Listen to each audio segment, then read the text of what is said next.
ঈদের পরে বিএনপি মাঠে নামবে এমন একটি ইঙ্গিত কিন্তু তারা রোজার আগে দিয়েছে, রোজার মধ্যেও দিয়েছে এবং আজকেও মির্জা ফখরুল ইসলাম আলমগীর সেই কথাই বললেন। জনগণের স্বার্থে আঘাত এলে আবারও মাঠে নামবে বিএনপি। দর্শক বুঝতেই পারছেন যে মানে কিসের ইঙ্গিত দিচ্ছেন তিনি। পরিষ্কার কথা তাদের যে নির্বাচনের প্রশ্নে কোনো আপোষ নেই। গত 15 বছর ধরে তারা ওই নির্বাচনের জন্যই লড়াই করেছে। একটা সুষ্ঠু নির্বাচন হবার মধ্য দিয়ে তারা জনগণের মতামত নিয়ে দেশ গড়বে, এটা যে কোনো রাজনৈতিক দল চায়। কিন্তু এখন সেই নানান সংস্কারের ফ্যাকড়ায় এখন পুরো বিষয়টা একটা ঝুলে যাচ্ছে। দল এবং দেশের জনগণের স্বার্থে আঘাত এলে বিএনপি আবার মাঠে নামবে বলে হুঁশিয়ারি দিয়েছেন বিএনপির মহাসচিব মির্জা ফখরুল ইসলাম আলমগীর। তিনি বলছেন, গণতন্ত্র প্রতিষ্ঠার লড়াইয়ে যে কোনো ষড়যন্ত্র মোকাবেলা করে বিএনপি সফল হবে। শনিবার বিএনপির ভারপ্রাপ্ত চেয়ারম্যান তারেক রহমানের পক্ষ থেকে ঈদ উপহার বিতরণ অনুষ্ঠানে তিনি এসব কথা বলেন। বিকেলে রাজধানীর মাদানী অ্যাভিনিউর 100 ফিটের বেড়াই ঈদগাহ মাঠে দলটির ঢাকা মহানগর উত্তর শাখা এই অনুষ্ঠানের আয়োজন করে। মির্জা ফখরুল বলছেন, দেশি ও বিদেশি ষড়যন্ত্র চলছে, কোনোভাবে কোনো চক্রান্ত সফল হতে দেওয়া যাবে না। খেয়াল করেন কি বলছেন, ফ্রান্স, লন্ডন, আমেরিকা থেকে কেউ যদি দেশের মানুষকে উত্তেজিত করার চেষ্টা করেন তবে তা রুখে দেওয়া হবে। দেশে কোনো অস্থিতিশীল পরিবেশ মেনে নেওয়া হবে না।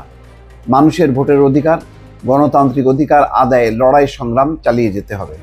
বিএনপি বাংলাদেশের পক্ষে জানিয়ে ফখরুল বলছেন, আমরা ভারতের পক্ষেও না, পাকিস্তানের পক্ষেও না, আবার আমরা আমেরিকার পক্ষেও না, ইংল্যান্ডের পক্ষেও না, আমরা বাংলাদেশের পক্ষে। আমাদের ভারপ্রাপ্ত চেয়ারম্যান বলেছেন, সবার আগে বাংলাদেশ। বিএনপি সব পরিবর্তন এনেছে দাবি করে দলটির মহাসচিব বলেন, সংস্কার করেছে বিএনপি, একদলীয় শাসন ব্যবস্থা বাতিল করে বহুদলীয় গণতন্ত্র প্রতিষ্ঠা করেছে, তত্ত্বাবধায়ক সরকার ব্যবস্থাও প্রতিষ্ঠা করেছে তার দল। অর্থাৎ তত্ত্বাবধায়ক সরকার ব্যবস্থা তো আসলে বিএনপি আন্দোলন ছিল আওয়ামী লীগের, কিন্তু এটা প্রতিষ্ঠা করেছে, কায়েম করেছে বিএনপির সময়।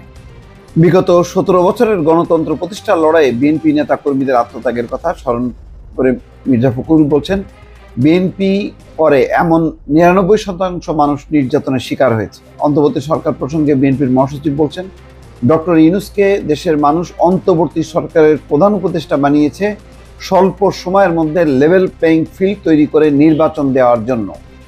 সব সংগ্রাম হয়েছে নির্বাচনের জন্য, সেই জন্য বিএনপি নির্বাচনের কথাই বলে। তবে অনির্দিষ্টকালের জন্য এই সরকার ক্ষমতায় বসে থাকবে, জনপ্রতিনিধিত্বে কেউ থাকবে না, এমনটা মেনে নেওয়া হবে না। একটি মহল দেশে বিশৃঙ্খলা তৈরির জন্য নির্বাচনকে পেছাতে চাইছে অভিযোগ করে তিনি দ্রুত নির্বাচন দিয়ে জনপ্রতিনিধিদের হাতে ক্ষমতা হস্তান্তর করার আহ্বান জানান। দর্শক, কথা কিন্তু খুবই পরিষ্কার। এইটা বাংলাদেশের প্রধান দল বিএনপির এই কথাটা শোনা উচিত এই কারণে যে কোনো পট পরিবর্তনে মূল আন্দোলনের চালিকা শক্তি তারা কিন্তু ক্ষমতায় আসে। ছাত্ররা কোনো দল ছিল না, ছাত্ররা এই রাজনৈতিক দল জনতার প্রতিনিধি ছিল, আর তার সংগঠিত দল ছিল বিএনপি। তো নিয়ম মাফিক কিন্তু বিএনপিরই ক্ষমতায় আসার কথা।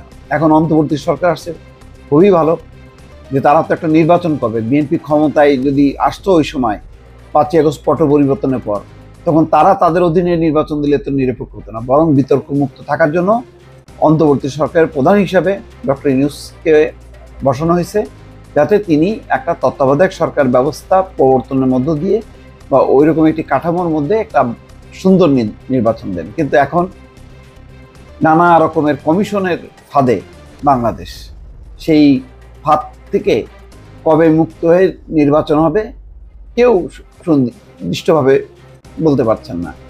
এই ডিসেম্বর জুন এই যে একটা কথা, এর মধ্যে অনেক ফারাক আছে।